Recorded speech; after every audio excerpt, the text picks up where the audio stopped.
Hello to everybody out in Maryland's beautiful 8th Congressional District and all our friends across Maryland and across the country who are tuning in today. I'm calling out to my constituents because today I'm convening another webinar in my series designed to support people facing the relentless attacks on our freedoms and our rights and our constitutional order under the new Elon Musk, Donald Trump regime.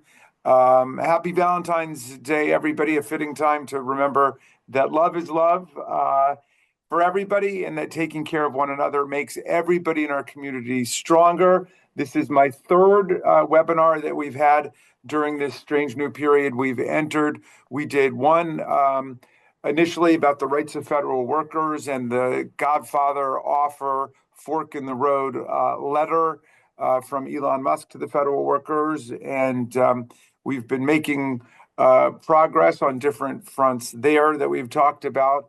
A number of federal court temporary restraining orders and injunctions.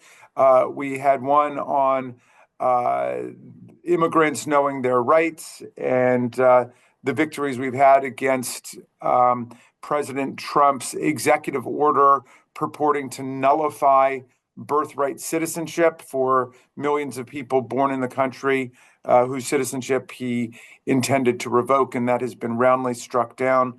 But it is a battle out in the field on all those other rights. But today, in our third webinar, we get to focus on standing up for the rights of our friends and neighbors and family members in the LGBTQIA plus community during a time of great fear, hysteria, and confusion caused by the president and a lot of uncertainty for our families, especially our transgender and non-binary friends and neighbors who've been very much targeted, especially young people, during this period. The administration's agenda is marked by a lot of homophobia, transphobia, and overall bigotry and efforts to discriminate against people and deny them equal rights, especially to healthcare, but also to public documentation like passports and driver's licenses and other forms of official bureaucratic recognition of people's identity. From the executive order codifying two immutable genders and purporting simply to erase and disappear transgender people, to the revived ban on transgender Americans serving in the military, and even the new administration deleting the T from the LGBTQIA plus acronym on federal websites, deleting an entire letter from the alphabet. President Trump and his allies are indeed waging this full-blown assault on this community. So now is the time for all allies to stand up and stand in strong defense of our neighbors and for our community, to uplift and strengthen each other, inform each other, and to share critical resources about how to get through this tough period. Before I introduce my panelists, I would like to address that this is the second week that my office has not honored a local hero. This is the first time that we've not recognized local heroes since we started this back in 2021 during the COVID-19 period, when we started it to recognize the workers on the front lines of the healthcare crisis, the first responders and nurses and doctors. But we've found that this period is so intense and so important that we would set aside local heroes. But the people we're talking to are the heroes in this fight. And it's an honor to have you here during this webinar.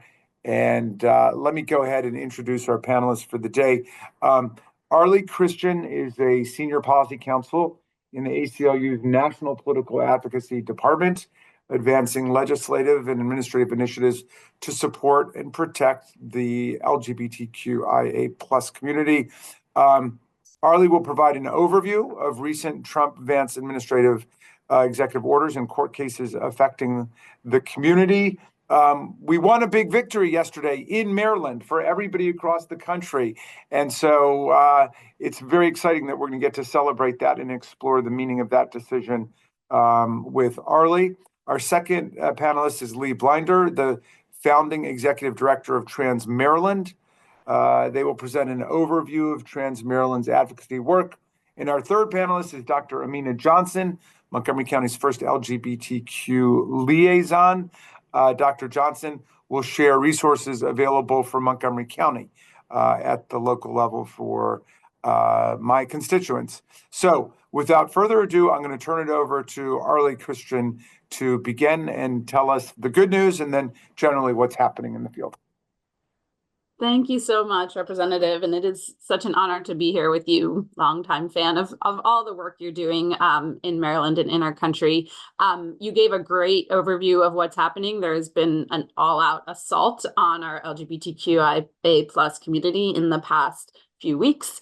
And we have seen just a slew of executive orders and administrative actions targeting our community. And I think you also really nailed it when you said, this is a time for all of us to stand up. We're talking about civil rights protections that are important to every single American. We're talking about non-discrimination principles that matter to all of us, right? The freedom and the ability to be ourselves, to not be told by the government who we are, and that is really an American value. And so it's very important for us to stop and stand up against this slate of hate. And so I'll start off with kind of explaining that the president does not have the authority to change the law. That is not a presidential power. So there are existing state and federal laws that protect all of us, protect our rights. There are decades of court precedent that protect the rights of LGBTQIA plus people. What part of what we need to do is really push back and say, absolutely not. The president cannot change that. But that being said, these executive orders that have been issued, so the president does have the ability to tell federal agencies how to interpret and enforce those laws, right? And these orders that have come out so far have had a real and immediate impact on the lives of, particularly of our trans, intersex, and non-binary communities. So I thought I would go through just a couple of the very real material impacts we've seen so far. So as you mentioned, Representative, one of the first executive orders we saw was this order redefining sex with this kind of nonsensical and very narrow definition of sex that's not grounded in science, it's not grounded in reality, but that is what the president issued. And it had a couple of really immediate effects for our community, right? One you touched on was the ability to access accurate passports that reflect who we are. So the day after this executive order, the State Department immediately stopped issuing updated sex designations on U.S. passports, meaning that individuals can no longer ensure that the designation on there, whether it's an M, an F, or an X, matches who they are. So a lot of harm. Our community is harmed when we have to walk through the world with an ID that doesn't match who we are, experience harassment and discrimination, and undue scrutiny, hardship. It is not. It is private information that really the government does not need to be giving up and showing on a public government ID. So we have sued the Trump and the State Department. The case is called Orr v. Trump. We can keep an eye on that case. We just sued last week, and essentially stating that this is an unconstitutional policy. It's violating our equal protection under the law, our right to travel, our right to privacy. And it's caused a lot of chaos, confusion, misinformation, and fear among the community. So that's the effect on the ID world. We've seen this order affect incarceration. The sex redefinition executive order mandated that the Bureau of Prisons ensure that trans women are not detained in women's prisons, which is an incredibly dangerous and harmful thing to do. Also prohibiting access to gender-affirming care in federal prisons. And within the first few days, again, of this order, with no announcement, change of policy, sort of official mechanisms, the BOP started to move trans women to segregated units. People were told they were being moved to men's facilities. There were a couple of lawsuits that have been immediately filed, and the judge has blocked implementation of this executive order as well. Again, with the understanding that there's a lot of harm that ensues when you're housing an individual not according to their gender, and that there's immediate physical harm, risk of harm. So ultimately, these cases are based on like that constitutional protections against cruel and unusual punishment, right? So that's another area that's been affected. You talked a little bit about the impact on federal employees. These executive orders have had a huge impact there. We saw right after the sex redefinition executive order, the OPM, Office of Personnel Management, really mandated agencies to ensure that segregated places in the workplace, in federal workplaces, are designated by biological sex, which is very harmful to their trans employees. They mandated that agencies remove pronouns from email systems. They demanded that people disband employee resource groups that promote gender ideology, right? And place on leave employees whose positions promote gender ideology. So this full-on sort of ideological war against our community. They've scrubbed websites from promoting gender ideology, which really just means, before, when the State Department, for example, had a web page about the risks for LGBTQI travelers, they've just erased the trans and intersex travelers from that, as if we don't exist, right? And now they just have warnings for lesbian, gay, and bisexual travelers. It's kind of mind-blowing, the type of erasure that they're attempting. A couple more just people's lives and issue areas that have been affected. Healthcare is obviously a big one, and as you alluded to, Representative, there was the big win in Maryland just yesterday. So I'll just explain quickly. There was a separate executive order that Trump signed that was attempting to direct federal agencies to withhold funds from medical providers that provide gender-affirming medical care to anyone under 19. So that's, again, the president unlawfully in powers that are not his, trying to shut down this essential care and essentially deny critical funding to our hospitals, to our clinics who are providing best practice care, right? And clinics did shut down, right, out of fear of losing federal funding. That is a huge, huge fear. And so some clinics did shut down their gender-affirming care practices. And there was a hearing yesterday to look at to an initial hearing sort of about this case. And it was right there in Baltimore, in the great state of Maryland, and the courts did issue a restraining order. So the government is not allowed to enforce this executive order. They're not allowed to prohibit agencies to withhold federal funding to healthcare entities providing gender-affirming care. So a huge win, a step in the right direction, a showing that the president cannot make these sort of unlawful claims and statements to his federal agencies. Must follow the law. So it's great to see. Are the hospitals, yeah. forgive me for interrupting, are the hospitals and clinics going to reopen? Because I know a lot of my constituents were very concerned, like Children's Hospital discontinued what they were doing. Other area hospitals have done the same thing. It's a great question. And, at this point, the hospitals still need to take in this information and need to make their decisions. We're very hopeful that hospitals will open up and continue care. But we do know there's a lot of fear. We know there's a lot of fear by hospital administrators that they are going to be targeted and continue to be targeted. So the restraining order affects, the federal government is not able to pull funding right now because of this restraining order. So they are blocked from enforcing and pulling funding. But the hospitals are still, I think, trying to get their footing under them. So we're very hopeful. We will continue to work with them to do everything we can. We know that families their appointments have been canceled. They've been cut off from care. It is a very serious situation. And we're very hopeful that hospitals will fulfill their obligations under existing law, which is to provide care to every individual that comes in, regardless of their sex. And so we really have been prodding hospitals to make sure that they're continuing this best practice care.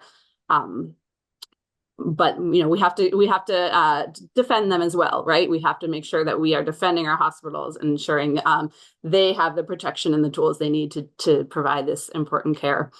So that's the status of healthcare. If it's helpful, I can go into just a couple more issues, which is what's happening in our military right now and our schools, just very briefly.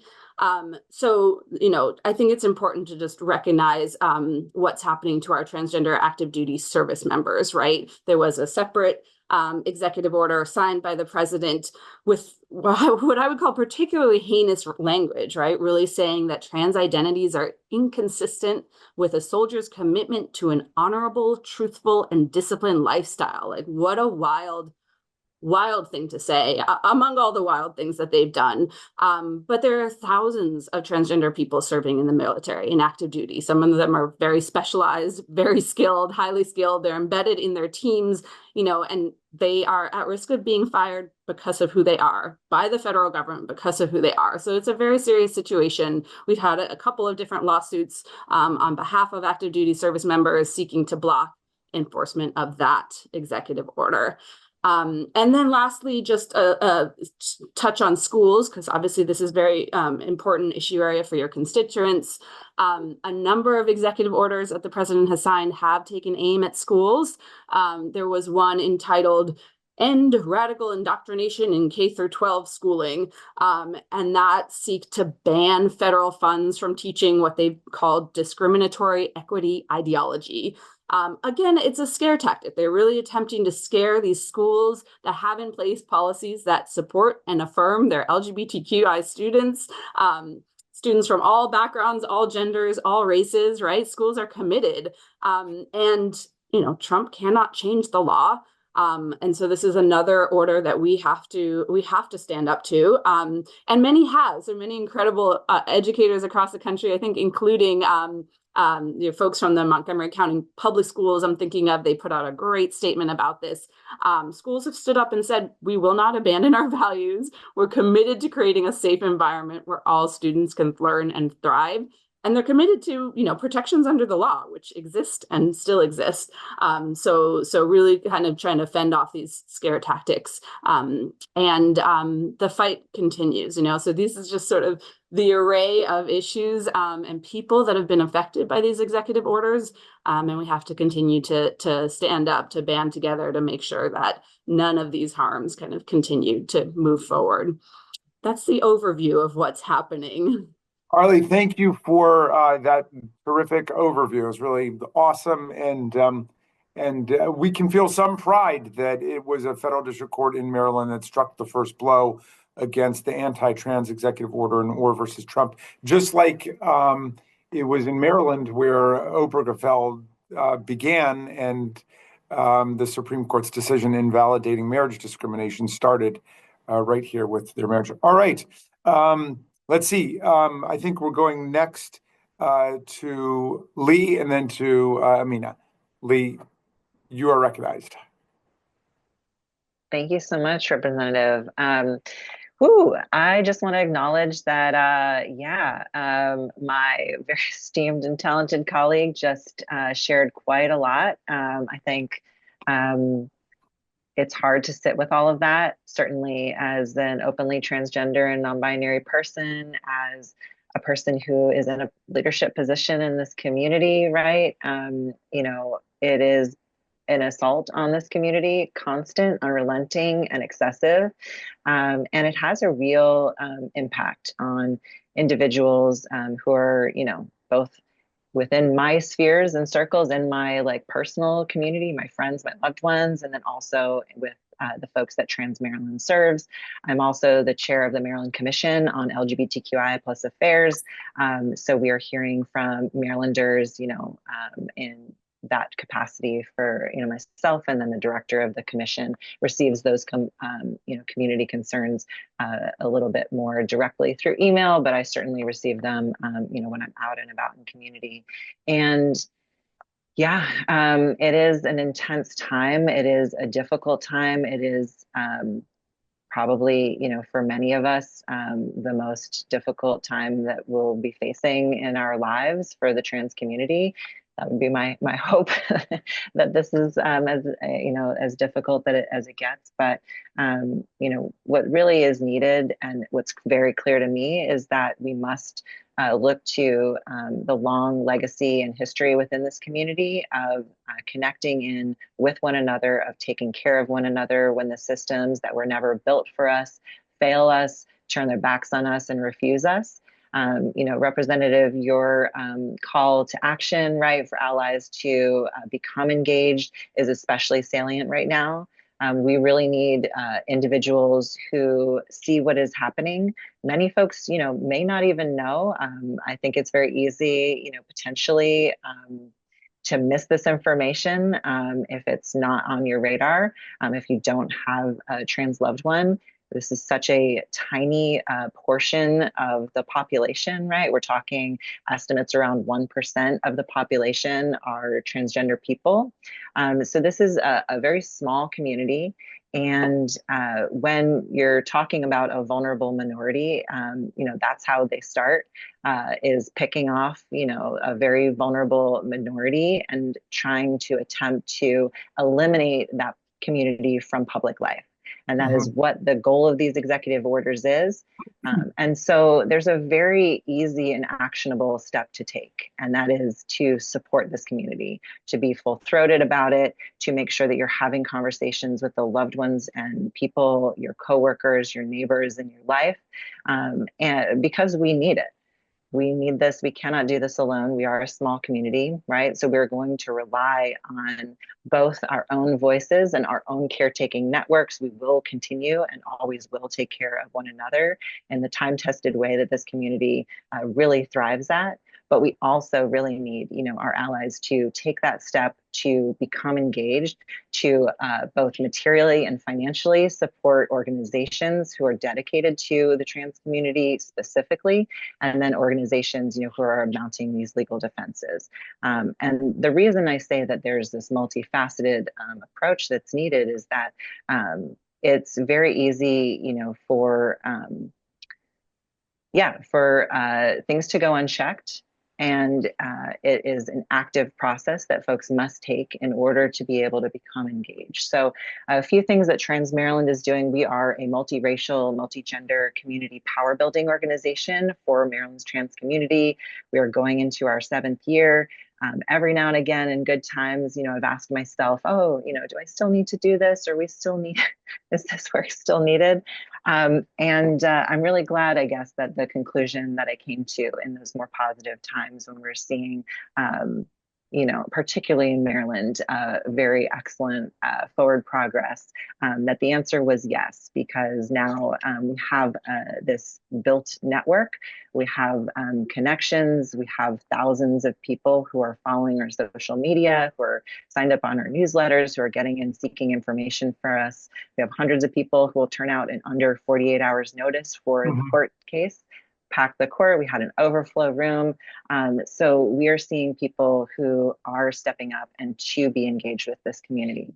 And the tangible and practical support that we're offering, we have support groups that have run since the pandemic is when those started. So we're 4 years in.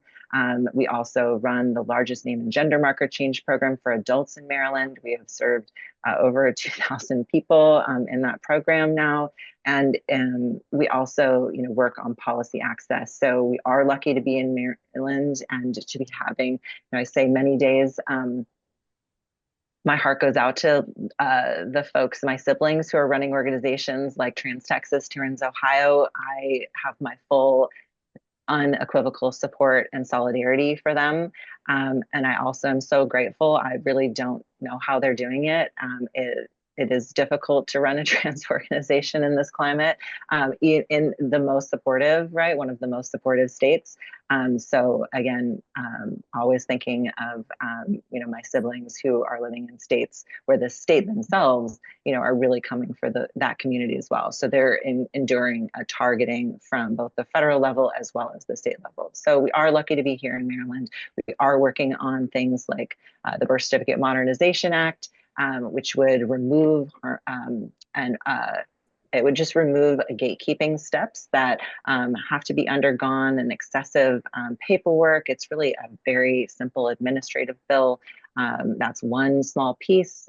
We passed the Trans Health Equity Act, which removed these harmful exemptions for gender affirming care, and provided that for individuals on Maryland Medicaid in order to ensure that folks who are our more vulnerable parts of the already vulnerable trans community can have access to quality medical care and care that is approved and by both themselves and their medical provider, right? And care that is backed by every legitimate major medical association and institution in the country. And so we have kind of this multi-pronged approach in terms of how we do support. And we are a very, very scrappy grassroots organization. We do not receive any state funding, right? So we are also putting all of this support, and we've accomplished all of these things with duct tape and a dream, right? So I want to kind of circle back to that support piece and talk about, folks are making things happen, and we have had people who have, really stood up to become engaged and to make sure that we can access the kind of support that we need in order to protect our community, in order to provide the material basic things like emergency housing, food resources, access to correct legal documents, healthcare navigation services, everything under the sun, every issue that, representative, that your office team of multiple people are helping, Maryland constituents with. We're also doing that for specifically trans people around the areas that those institutions and systems do not take care of this community or aren't knowledgeable about or are not set up well to serve. It is a dire time for this community, and I'm really grateful to have folks who are listening and who are getting it, like you are, Representative, and who are convening spaces like this for us to talk about these issues, to make them clear to folks, and who are invested and engaged in making sure that this community will not be permitted. I'm a Jewish trans person as well, and we all might be familiar with that Niemöller quote. The problem is it misses the first community that was come forward, which was the trans community, right?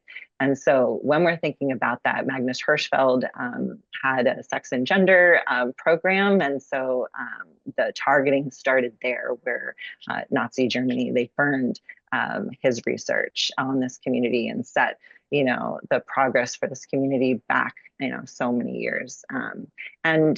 Folks who, I just want to, make these things abundantly clear on kind of how, fascism creeps slowly, and it always starts with the folks who are a tiny minority of the community, and it sees what will be tolerated. So we just have to make it clear we won't be tolerating this. That starts again with individuals in positions of power and authority who get it and who want to, pull the levers and fight back with us. And it also starts on a very individual, personal basis, with people talking to the people in their lives, making sure that we are real people, that we can't just be, a function of a political scheme here to eliminate us. So, yeah. Lee, thank you for those very powerful remarks. Really, very moving. Amena, I come to you now. Thank you so much, Representative Raskin. Thank you to Arli and Lee for your impactful words. Representative Raskin, thank you so much for also being an ally to the LGBTQIA plus community as a whole. I would be remiss if I did not tell you that my wife, Nikki, told me to say hello to you and to keep fighting the good fight. So please keep fighting the good fight. We really, really appreciate that. I also just want to center this in that I'm a cisgender person. So I come at this and I am in a place of privilege when it comes to gender, but I am absolutely an ally. And as the LGBTQ liaison in Montgomery County, my job is to make sure that Montgomery County government understands the things that the transgender community is facing, as well as the other folks in the LGBTQIA plus community. So I'm just going to go down a few resources. This is not a definitive list of resources at all, you can find resources for LGBTQ people and LGBTQIA plus people in Montgomery County at montgomerycountypride.org. As simple as that. montgomerycountypride.org. You can find resources for LGBTQ plus folks there. But in Montgomery County, we have the Moco Pride Center, which for its entirety has not been a physical space, but they are on their way to having a physical space in Bethesda as well as Silver Spring, where they can offer services to the LGBTQ plus community, as well as just a place to have meetings, to hang out, and to be in community together. Then there's also Living Your Truth. They provide spaces and entertainment and performances for all people in the LGBTQIA plus community, but specifically geared towards Black, Indigenous, and other people of color in the community as well. For the youth, we've talked a lot about young people. MCPS has a section on their website that has resources for students, teachers, and parents. I am part of the MCPS Pride Alliance. We meet once a month and talk about what's going on for LGBTQIA plus students. There's also a Moco Pride Youth group that's run by students in MCPS, and they're connected to them. And, we've been talking about healthcare and gender affirming care. And I just want to say that in 2023 in Montgomery County, we did an LGBTQ community survey, and we found that 74%, almost 75% of our respondents said that they felt that Montgomery County was a safe and open and welcoming place. However, 41% of respondents said that they, when attempting to find a medical provider that had gender affirming care, they found it difficult. They found it difficult to find a provider that provided gender affirming care. So even though folks feel safe in Montgomery County, even though by lots of standards, as Lee said, about colleagues in places like Texas and South Carolina and Ohio and places like that, people feel safe. But gender affirming care is still a big issue, and we still need to work on that. We are also working on the survey to come out again this year. But with healthcare in mind, a couple of places in Montgomery County that we can guarantee that you should be able to receive gender affirming care. There's Planned Parenthood Gaithersburg Center. They offer gender affirming care there, as well as education. There's CCI Health Services. CCI is also working on having a gender clinic. It is not done yet, but they are getting there. So those are two places, but you really should be able to get gender affirming care anywhere. I can't promise you that your healthcare provider will offer it, but we want to make that the case, at least in Montgomery County. And I just want to say a little point that LGBTQIA plus people run the gamut of every identity. I am a lesbian, I am Black, I am a woman, I have a disability. So LGBTQIA plus people are also immigrants, and many LGBTQIA plus people are here in this country because of their LGBTQ plus identity. And so I just want to let you all know about the Gilchrist Immigrant Resource Center. The Gilchrist Center offers English classes, computer classes, citizenship preparation classes, know your rights information. Their website has a lot of information about knowing your rights as an immigrant. And I am going to end with two events that you can attend this month and next month. The first is going to be on March 19th from 5 to 6:15. It's a virtual discussion, but it's held by the White Oak Senior Center because we don't ever want to forget about our seniors. We spend a lot of time talking about LGBTQ youth, but we want to make sure seniors are included. This particular conversation is called Deliberate Discussions, and it's going to be for grandparents and other caregivers who are not biological parents of LGBTQ youth. And we're hoping to make it an intergenerational discussion between LGBTQ youth and older adults, because a lot of grandparents actually have a lot of questions, and not because they don't agree with their grandchild or their niece or their nephew being LGBTQIA+, but they want to get it right. They want to make sure they understand what's happening and that they say the right things. And lastly, my office, in partnership with Moco Pride Center, every Thursday starting next week, the 20th, I believe is next Thursday at 7 p.m. on Zoom, we're going to have a support circle. We're calling it the Hope and Support Circle. And we're going to focus on joy. We're doing a lot of doom scrolling these days, having a lot of depressing conversations. And sometimes you just want to talk about your dog. Right? Lee and I had a conversation last night and we talked about our pets. And sometimes you just want to laugh and have a good time. And, you know, joy is a form of resistance. And so we're going to just chill out for an hour, maybe get some rest on there, you know, that sort of thing. So that's going to start next week, Thursday, 7 p.m. Zoom. If you want to know about the deliberate discussion, go to the White Oak Senior Center webpage. And the Hope and Support Circles, Moco Pride Center should have that there. Feel free to reach out to me. My email address is really easy, Amena.Johnson in Montgomery County. I'm the only Amena, I believe, Amena Johnson anyway. Probably not the only Amena, but I'm the only Amena Johnson in Montgomery County. And again, thank you so much for having us today. The one and only Amena Johnson in the Montgomery County government. You are a wealth of information and good vibes and joy indeed, Amena. So thank you for that wonderful presentation. All right, I just have a few questions for you if I can detain you for a couple more minutes, if that's all right. So Montgomery County is something of a promised land, or at least a sanctuary for people coming from other parts of America. And I know that because the families come and see me and they say, we moved from Louisiana or Texas to come here. And everybody said, go to Montgomery County, Maryland. That's a place where your family will be accepted and you'll be safe and you'll be secure. And that makes me very proud as, you know, the congressman for this great community. But recently, families have been coming to me saying, you know, their kids, especially transgender kids, non-binary kids, are experiencing serious mental and emotional health problems. Some of them are suicidal.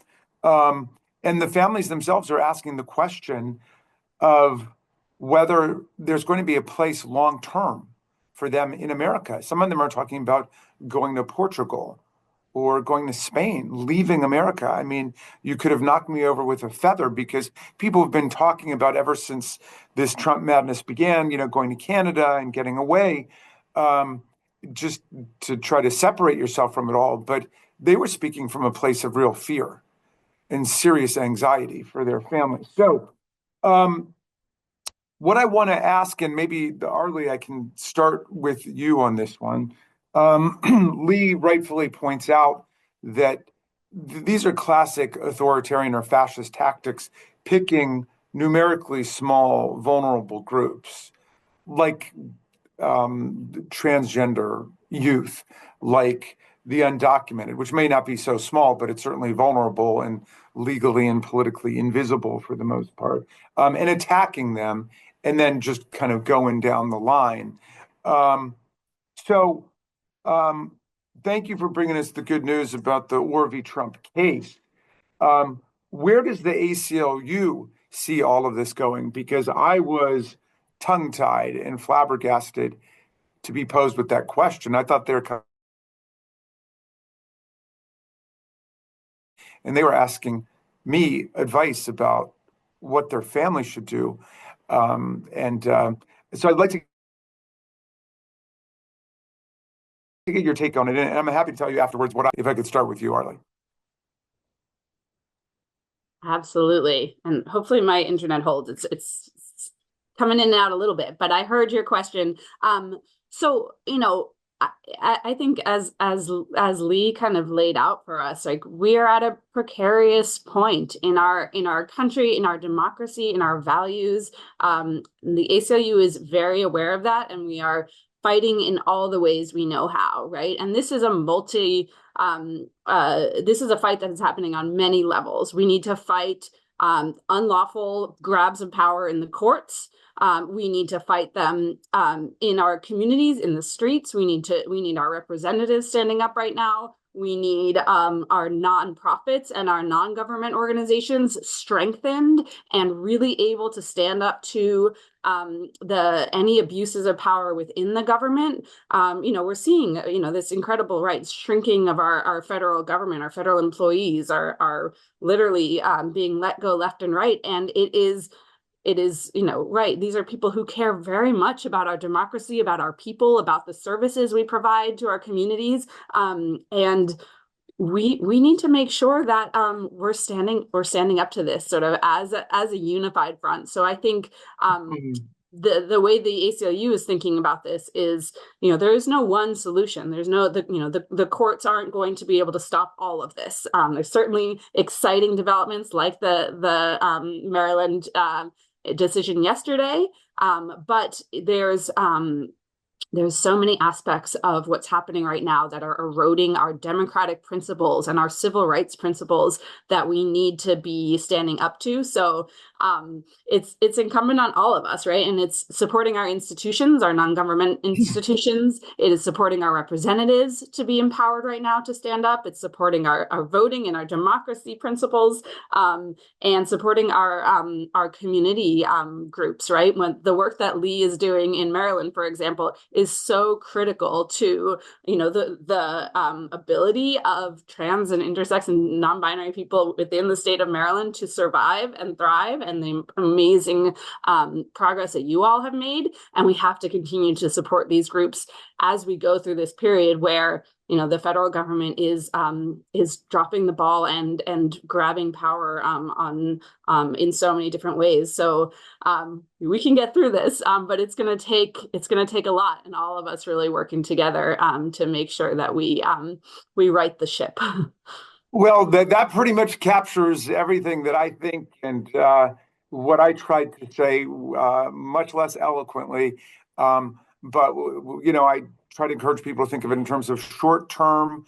The courts are going to be very important to play defense here, as well as the popular protest. I say, a rally a day keeps the fascists away. We've got to go to wherever the point of controversy and conflict is, and to stand publicly with the people under attack. Medium term, we got to take elections very, very, very seriously, more than we ever did before.